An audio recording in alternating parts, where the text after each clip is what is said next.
이 정도까지라도 미리 대비를 해 놓으셨다면 본인 혹은 부모님께 갑작스럽게 뇌혈관 질환이 생기는 경우에 다시는 절대로 돌릴 수 없는 시간을 최대한 적절히 활용하여 최선의 치료를 받으시고 이로 인해 빠른 회복이 되실 겁니다.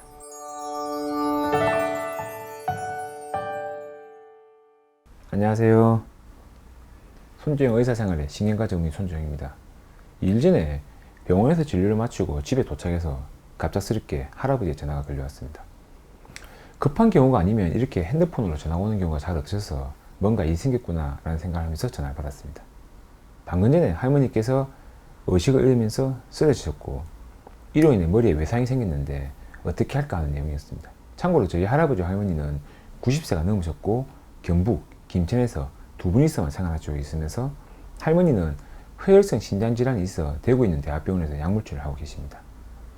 현재는 의식은 회복된 상태인데 뇌졸중과 같은 뇌혈관 질환 위험성이 있는지와 그리고 외상으로 인해 혹시라도 뇌에 출혈 등이 있을까 하는 걱정에 전화하신 겁니다.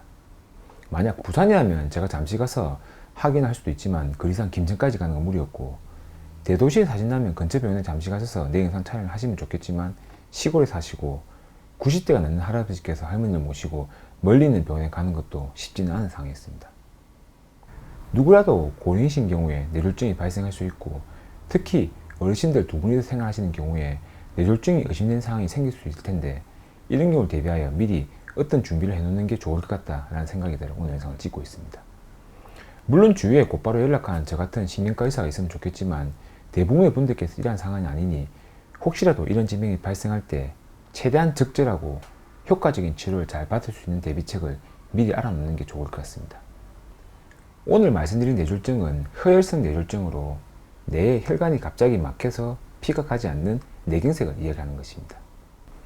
뇌졸중의 치료에 가장 중요한 건 무엇보다도 골든타임인데 즉 병이 발생하고 나서 치료가 시작되는 시점까지 시간입니다.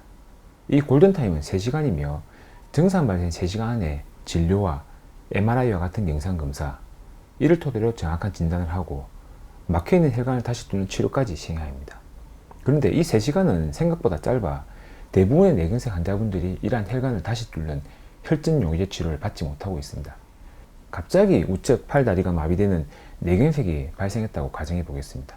처음에 환자분 혹은 가족이 증상을 알아차리거나 증상이 심한 경우에는 곧바로 119로 부르거나 혹은 병원으로 갈 겁니다.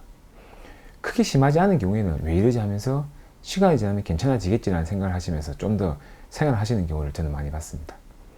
운이 좋게 곧바로 근처 병원 응급실로 갔다고 하더라도 그쪽 병원에서 이러한 급성 뇌경색을 치료하는 경우도 있고 하지 않는 경우도 있습니다.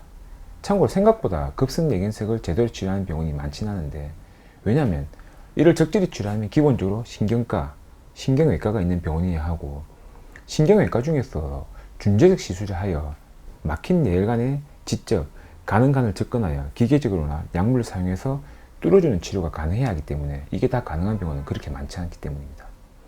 제가 살고 있는 부산 해운대구를 보더라도 이러한 치료가 가능한 병원은 해운대 백병원 말고는 없는 것 같습니다.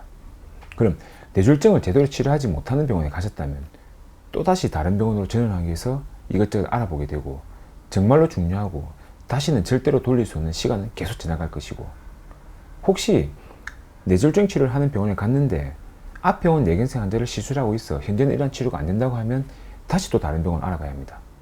이렇게 치료가 되지 않고 낭비되는 시간을 최대한 줄여야 정말로 골든타임 3시간 안에 뇌 MRI 검사를 시행하고 뇌경색이 온 부위의 피를 다시 흐르도록 하는 치료가 가능하니 이에 대한 준비를 미리 해놓는 것이 필요합니다.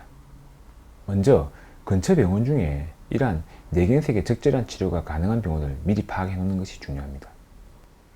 이러한 적절한 치료에는 신경과 치료만이 아닌 혈관에 직접 시술을 하는 혈관내 치료가 가능한 신경외과 치료가 포함되어야 합니다.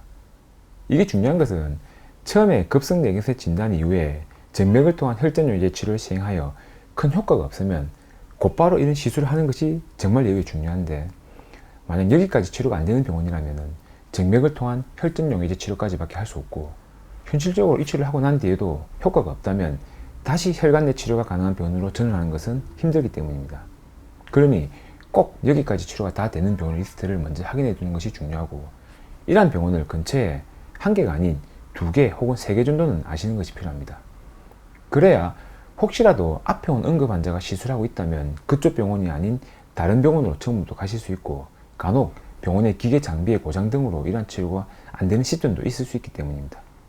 이러한 병원의 확인은 병원에 문의하거나 홈페이지 등을 통해 쉽게 확인이 되실 거고, 혹시라도 부산분들 중에서 잘 모르시다면 연락을 주시면 제가 비공개로 알려드리겠습니다.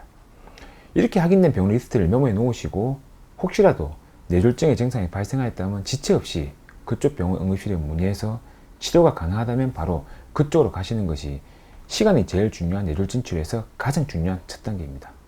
그리고 하나 더 중요한 것이 있습니다. 대부분의 분들은 대학병원이 제일 좋다고 생각하시겠지만, 제가 보기에는 이러한 응급 극성 뇌경색의 치료에는 곧바로 신경과 전문의가 치료할 수 있는 2차 병원이 더 좋은 것 같습니다.